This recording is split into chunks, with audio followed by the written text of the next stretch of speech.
ഓം നമ ശിവായ. എല്ലാവർക്കും നമസ്കാരം. നമ്മളിവിടെ ഇന്ന് പറയാൻ പോകുന്നത് ശിവരാത്രി മഹാത്മ്യത്തെക്കുറിച്ചാണ്. ഭഗവാൻ ശിവൻ്റെ അവതാരത്തിൻ്റെയും ശ്രേഷ്ഠകർമ്മത്തിൻ്റെയും സ്മരണയാണ് മഹാശിവരാത്രി. ഭഗവാന്റെ രൂപമോ അവതാര സമയമോ ഒന്നും വ്യക്തമല്ല. ശിവരാത്രി മറ്റെല്ലാ ജയന്തിയേക്കാളും വ്യത്യസ്തവുമാണ്.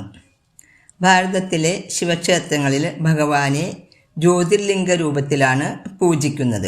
കാരണം എന്താണെങ്കിൽ പുനർജന്മരഹിതനായ ഭഗവാന് ശരീരമില്ല എന്നത് തന്നെ. ശരീരധാരികളെ ജീവാത്മാവെന്ന് പറയുമ്പോൾ നിരാകാരനായ ഭഗവാനെ പരമാത്മാവെന്ന് വിശേഷിപ്പിക്കുന്നു. നമ്മുടെ ശരീരത്തിലിരുന്ന് ആത്മാവ് ചെയ്യുന്ന കർമ്മങ്ങൾക്ക് അനുസരിച്ച് ആത്മാവിനെ പാപാത്മാവ്, പുണ്യാത്മാവ്, മഹാത്മാവ് എന്ന് പറയും. സൃഷ്ടിയുടെ ആദ്യം, മധ്യം, അന്ത്യം ഇതിൻ്റെ രഹസ്യം അറിയുന്ന ഭഗവാനെ തന്നെയാണ് സത്യം എന്നതുകൊണ്ട് വിശേഷിപ്പിക്കുന്നത്. പരമാത്മാവ് എല്ലാ ആത്മാക്കളുടെയും നാഥനാണ്, ശ്രേഷ്ഠവുമാണ്. സൃഷ്ടി എന്നത് വൃക്ഷത്തിൻ്റെ ബീജരൂപമാണ്. അതിനാൽ വിശ്വനാഥൻ എന്ന പേരിൽ ഭഗവാൻ അറിയപ്പെടുന്നു. പരമാത്മാ ശിവൻ ബ്രഹ്മാവിലൂടെ സൃഷ്ടിയും മഹാവിഷ്ണുവിലൂടെ വിശ്വപരിപാലനവും ശങ്കരനിലൂടെ മഹാവിനാശവും ചെയ്യുന്നു. ആത്മാവിനെ മറന്നുള്ള ഈ ദേഹാഭിമാനം തന്നെയാണ് നമ്മുടെ എല്ലാവരുടെയും ദുഃഖത്തിന് കാരണം എന്ന് പറയുന്നത്. ഇനി ഇവിടെ പാലാഴി മദനം ചെയ്ത ആ കഥയാണ് പറയുന്നത്. അതായത് ശിവൻ്റെ അംശം തന്നെ ആയ ദുർവാസ മഹർഷി ദേവേന്ദ്രന് ഒരു മാല സമ്മാനിച്ചു. അത് ഐരാവതത്തിൻ്റെ മസ്തകത്തിൽ വെച്ചു കൊടുത്തു. മാലയിൽ വണ്ടും ഈച്ചകളും ഇരുന്ന് ഐരാവതത്തിന് ഉപദ്രവമായപ്പോൾ അതെടുത്ത് നിലത്തിട്ട് ചവിട്ടി നശിപ്പിച്ചു. ഇത് കണ്ടു നിന്നിട്ട് കുപിതനായ മഹർഷി ജരാനര ബാധിക്കട്ടെ ദേവന്മാർക്ക് എന്നൊരു ശാപവും കൊടുത്തു. ഇങ്ങനെ ജരാനര ബാധിച്ച ദേവന്മാർ ബ്രഹ്മാവിനോടൊപ്പം പാലാഴിയിൽ ചെന്ന് ഭഗവാനെ സ്തുതിച്ചു. ഭഗവാൻ സന്തുഷ്ടനായി പ്രത്യക്ഷനായി. അമൃത സേവിച്ചാൽ ജരാനര മാറും എന്ന് പറഞ്ഞ് അമൃതനായി പാലാഴി മദനം ചെയ്യാൻ ആരംഭിച്ചു ദേവന്മാർ. പക്ഷെ ആദ്യം വന്നത് കാളകൂട വിഷമായിരുന്നു. അതിൻ്റെ ശക്തിയാൽ ലോകം മുഴുവനും നശിച്ചു പോവും എന്ന നിലയായി. എന്നാൽ പ്രജാരക്ഷയ്ക്കായി ശങ്കരമൂർത്തിയെ സ്തുതിച്ചു. മഹാദേവൻ പാർവതീദേവിയുടെ അനുവാദത്തോടെ ത്രൈലോകരക്ഷയ്ക്കായി കാളകൂടം എന്ന ആ വിഷത്തെ കയ്യിലെടുത്ത് സർവാത്മാവായ ഹരി പ്രസാദിക്കട്ടെ എന്നും പറഞ്ഞ് ആ വിഷം സേവിച്ചു. ആ സമയത്ത് കയ്യിൽ നിന്ന് എറ്റിറ്റ് വീണത് പാമ്പ്, തേള്, ചില ചെടികൾ ഒക്കെ ഭക്ഷിച്ചു. അതുകൊണ്ടാണ് ഇന്നും ഇവകളിലൊക്കെ വിഷാംശം കാണുന്നത്. വിഷത്തിൻ്റെ ശക്തി മഹാദേവനിൽ ലേശം പോലും കാണിച്ചില്ല. വിഷം കണ്ടത്തിൽ എത്തിയപ്പോഴേക്കും അത് അവിടെ തന്നെ ദഹിച്ചു പോയി. കണ്ടത്തിൽ നീലനിറം വന്നു. അതുകൊണ്ട് നീലകണ്ഠനായി ഭഗവാൻ ശോഭിച്ചു.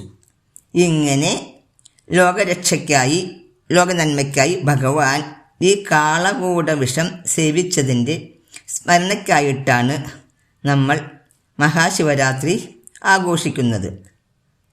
പിന്നെ ശിവൻ എല്ലാ ഗുണങ്ങളുടെയും സങ്കീർത്തമായൊരു സംയോജനം തന്നെയാണ്. ഒരു വ്യക്തിയിൽ ഇതൊക്കെ എങ്ങനെ സാക്ഷാത്കരിച്ചിട്ടാണ്, അതാണ് ശിവൻ. ഈ ഒരു സത്യം നമ്മൾക്ക് ഉൾക്കൊള്ളാൻ കഴിഞ്ഞാൽ ജീവിതത്തിൻ്റെ മറുകര കടക്കാം. ശിവൻ്റെ ആ തൃക്കണ്ണ് ജീവിതത്തെ പൂർണ്ണമായും വ്യത്യസ്ത രീതിയിൽ നോക്കിക്കാണാം എന്നതാണ് വിശേഷത. മറ്റു രണ്ടു കണ്ണുകൾ ഭൗതികമായതെന്തോ അതുമാത്രമേ കാണാൻ സാധിക്കൂ.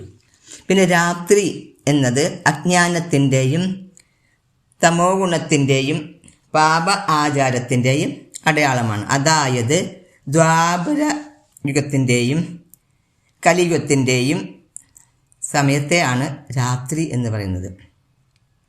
പിന്നെ ശിവപുരാണം കൊണ്ടൊക്കെ നമുക്ക് ശിവനെ അറിയാം എന്നൊന്നും കരുതുന്നുണ്ട്. അത് കുറച്ച് ബുദ്ധിമുട്ടാണ് ശിവനെ മനസ്സിലാക്കാൻ. ശിവപുരാണം വായിച്ചത് കൊണ്ട് നമുക്ക് അറിയില്ല.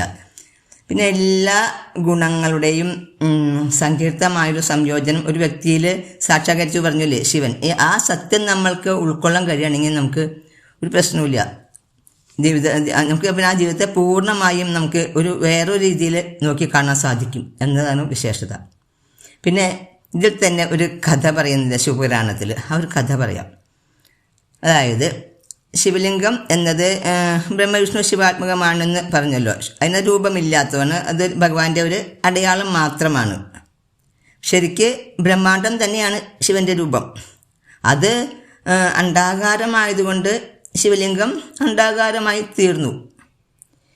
ആ ശിവപുരാണത്തിൽ കഥ പറയണത്, ഒരിക്കൽ ബ്രഹ്മാവും മഹാവിഷ്ണുവും തമ്മിൽ ഒരു തർക്കം നടക്കേണ്ടായി. ആരാണ് യോഗ്യനെന്ന് വാദം നടന്നുകൊണ്ടിരിക്കുകയായിരുന്നു.